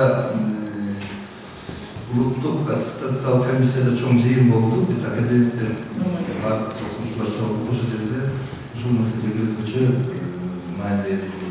Биз кыргыз тили боюнча айтканбыз. Мамлекеттик тилди билишке ашты. Эгерде биздин диссертацияда орфографиялык, имитациялык, стилдик каталар болбосо, биз кечиктирбиз. Биздин ишке болгон өз кош мамилебиз болду. Ошон үчүн ошол жерде жетекчилер отурасыздар, эксперт болушат сиздер отурасыздар. Ошол өтө тыкыр мамиле кылыңыздар дагы бул ката иш экен, оңдоп келсин деп эле ашындырабыз. Анткени силерден кийин мен дагы кылчам, эгерде катасы болсо, биз андан ары жылдырбайбыз ишти. Ошон үчүн ушундай талап коюлат. Азыр ката талап коюлат. Анткени экономика өзүнүн жолун өтүп атат, азыр курсак маселеси бүттү. Сунуш берилди, кандидаттык диссертация жактагандарга 50 000 сом коюлсун. Докторлук иш жактагандар үчүн 100 000 коюлсун деп сунуштар коюлду. Эмеге биякта акча каражаты боюнча сунуштар берип атканда, бир жакта талаптар да ошондой. Ошон үчүн биз ошол талапка ылайык иштегенге сиздерди чакырып кетем. Иш боюнча иш актуалдуу, азыр кайсылердин пикирине толук кошулам. Мага эң жаккан жери диахрондук багыттагы изилдөөсү жакты. Анткени синхрондук багытта саясий терминдердин жасалуу жолдору боюнча буга чейин изилдөөлөр бар. Бирок жанагы диахрондук аспектте биз байыркы элбиз. Ушул байыркы элибизди аныктап турушубуз керек. Мына ушундай изилдөөлөр аркылуу биз байыркы элибиздер өзүнө айтпай эле, биз байыркы мына саясий терминдерибизди байыркыдан бери колдонуп келе жаткан терминдерибиз бар деп. Биз аныкташыбыз керек ушул маселени. Тилдик аспектилер. Ушул жагынан алганда бул иш актуалдуу, коркоого жараттуу. Анан экинчиден айтарым, жанагы сиздер каталарды жоюп мага көрсөтөсүз, анан экинчи борборго ийип кетесиз. Жанагы айтып аткан маселе. Анан азыр Усманбетов Байырман Жумушбекович туура айтты. Өзүңүзгө чейинки темага тиешелүү адаяттар тыкыр анализге алыш керек. Ал жерде маалымат бербеш керек. Мына баланчайдын ичинде мындай аспектилер камтылган, биздин ишибизде мындай аспектилер камтылган жок. Биздин ишибиз оңусунан айырмаланат деп так айтылган. Ошон үчүн суроолор пайда болду. Бурдагы изилдөөлөрдөн бул ишти эмне айырмасы бар деген. Бул өзү изилиш жазуунун жолу ушунда болот. Эгерде өзүңүзгө чейинки изилдөөлөргө таянып, андан ары ишти жылдырбасаңыз кандай болот? Баары аралашып кеткенде туура болот. Ушундай суроолор болбош үчүн башында эле ушундай кылышыбыз керек. Анан жана сырттай жолдошубуздун пикирине кошулам. Анткени биз деле диссертация жактаганбыз, эч кандай азыркы экинчи глава ошого эле жактаганбыз. Бул медицинага ылайыктуу, дарылангандай методдор, ыкмалар колдонулат деген такминдерге ылайыктуу жазып маселе. Бул сиздин маселе эмес. Муну биз өзүбүздүн деңгээлде чечебиз. Анан терминдерге суроо бергенде так жооп бербей турабыз. Тезаурус деген термин бул адамдын төрөлгөндөн ушунга чейинки билим деңгээлинин жыйынтыгы болот. Терминологиялык тезаурус атасы, саясий термин тезаурус деген Tezahürat деген баягы мезгилде бүгүнкү күнгө чейинки технологиянын өнүгүшү жөнүндө маселе камтылат. Tezahürat деген терминге так жооп бербей атасыз. Сиз адис катары жооп бериңиз терминдерге. Анан жанагы предикация дегенге так жооп бербей атасыз. Бул жөнүндө баяндоо. Сиз баяндоосу жогору термин мисалдардан башкача болот. Мен жеке пикирим боюнча ушул тургунда кандидаттык диссертацияга жатканга ачык коргоого сунушталса болот. Бирок баары жанагындай сиз мага көрсөтөсүз азыркы сын пикирлердин баары. Анан эгер нормалдуу болсо анан кандай кийинки этап өтөлүп, ошого бир топтосунун диссертациялык ишине жетектеши мекеменин расмий оппоненттерди сунушталат экен азыр. Жетектеши мекеме катары Кыргызстан Халкы Сектору мамлекеттик университетинин кыргыз тили жана адабияты кафедрасы сунушталып атат. Кандай дейсиздер?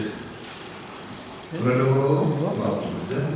Расмий оппоненттер катары биринчи оппонент Акынбекова Айман Сөмбекова, филология илимдеринин доктору профессор.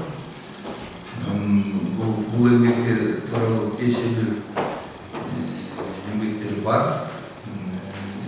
Оппонент болгонго тартыптуу. Экинчиси Хурибаева Эльмира Бетаровна, филология илимдеринин кандидаты, доценттин милдетин аткаруучу. Бул Токтомамат атындагы Эл аралык университетинин эл аралык мамилелер жана жалпы теориялык сабактар кафедрасынын башчысы. Ушундай сунуштуулар кимде ушул боюнча кандай пикирлер бар? Ким макул? Терминдер боюнча баяндагы жактагандар бар болуп атпайсызбы? Бул Бишкектен барбы терминдер боюнча? Ким бар? Ошондо Абдулалиев бар. Ким? Абдулалиев. Шифр 016.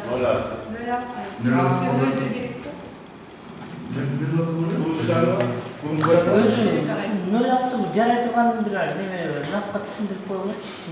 Азыр талапты только по шифру деп койду, все. Азыр 01 болуш керек. 01 болуш керек. Анын үстүнө кээ бир жетекчилер бөлөктөр менен болуп атышпайбы? Мына азыр келип атат. Көчөгө мен бир кыз менен сүйлөштүм. 19 менен келип атат. Ада болду. Только по шифру. Анда ушул эле Хурибаева Эльмира калат. Эми бул азыр баягыдай эмес. Бул оппонент келбейт, онлайнда катышып тияктан берет. Баягыдай бияка келишти. По шифру. Шифр боюнча ошондой чыгат. Ким макул? Бар макул болду. Каршы пикирси жок. Анда бул маселе бүттү. Анда коргоо күнүн белгилейли. Кайсы күнү? Коргоо күнү 18 апрелде деп атабыз, 25-inde зал бош эмес экен. 18-inde мен психожолушуш менен дагы аркадаштык экөөнү катарынан коелу деп атабыз, макул болсоңуздар.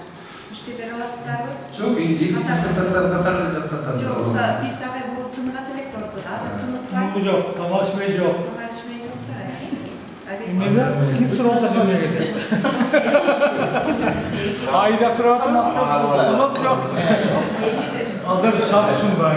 Десем мында келбей атам, биз ошондой чечкен. Saat 1'de başlayız. 18'inde. Reglamenti kısa kısa. Reglamenti kısa. Arbirine söyleyip yapmak keseyiz. Yürüyor. Anın üstüne kıymağa teşekkür sözdür. Kıymağa teşekkür olur. Bana bunu sıraya verseyim de. Bu talap, benim talabım емес, bu naktın talap. 1'de başlayız. 5'te bitiyoruz. 2 saat gidiyor. Anda 18-ci saat 18 aprelde saat 1'de Akbaşı Orada bir Toplasu'ndan atalgan dissertasyasını kabul olur. Çapta olur, var olur. Şuraya girelim. Bu bir terbiyeliktir, hatta ikinci bir terbiyeliktir. İkinci Abay Nilayev'den Çomalay Tapaniyası'nın matematikal bir oyunsa saçına politikal ötürülürün tarihçıdan çiğnendiğine onun elektronik bölümler boyunca filologinin kandidat olmuş bu kararlısını izleme aldığı için canlıgan dissertasyasının Alnına tablosu var. Disertasiya gibi. Hemen alıyorum. Anda disertasiyanın mazmunu boyunca bayandaş için izleyici özürleri gelinizde. Gelin. Men bir alıp dursun. İstilik yaptım. Bağımlı istilik yaptım. Anlattığınız bilgileri boyunca geldiğinde biz narkografiyalı geleceğimizin yüzü çatır. Bunu da eski alışık edin. Anamda döneceğiz koşalım. Hata varken diyoruz, sonra eski alıp koyalım. Kendi narkografiyalı yüzü adı Türk Komisyası masada götürüp seninle var başka Arap'ta vardı, Nar'da vardı, Giyine vakit bağlımatlarında. Adamdan ekspert erişti, narkografiyanın karapçıları oluyor masada. Aymanı şey yaptırdı, tüm sözü şey yaptırdı. Sonra bütün narkografiyada dönemi yazmayı oldu. Çok yazmaydılar onu. Onun gözü karattı. Okukan cetekisi bunlar. Bundan arada Raştava cetekisi çıkıyor. Cetekisi gelirse atmayın ediyoruz. Kalan şeyler oldu. Çatında vardığımızda soğuktuk, institutta. Kardeşlerimi söyletiyoruz. Teğmanın vardı institutta belki talkılarlar kadar özgürlüğün yerde değil. Arkadaşlar eşekte o temalar geliyordu. Rost uyalasın. Cetekşehir tıbbı eksilen de koyar buna bütçe. Son için bundan sonra cetekşi olan kişiler cevap verseler. Arkadaşlar yönelecilik atmışım. Bunlar taştasına gelmeyi, 35 bin, bakışlar kınal düşüyor. Sonunda şu mesele eski alır da, eğer de kata özgürler жетпесе, anken talaş aytıp koyalım. Bir profesör var, ikinci profesör iki koyar. Tursa köp talaş alır. Gözge dinleyip koyalım. Ben bu ek koyalım, bulmağa ek koyalım. Orfografiya alışında avalda bizdik. Şunun için orfografiya yönünde gep kılayla başlanıyor. Aynen bir musluşlarla onda koysa olur. Arkadaşlar kata varken desek, bundan işte olur. Хорошо? Он долго чувствует тоже. Но bu şey koyuyor da koyalım. Bazarın ortasında cetekçiniz bilsin. Lan cetekçiniz var. Cetekçiniz var. Yapamam. Ne geçelim? İkisi de cetekler çıkarır. Burada gelsin. Aralığında 5-10 gün ruhsat vermez, benim alışıp vereyim. Abi şimdi telefon Öyle çıkıp bile verir de söylüyoruz vakit getirin olmasa. Çınav ayetkanlar çıkıp bile verir.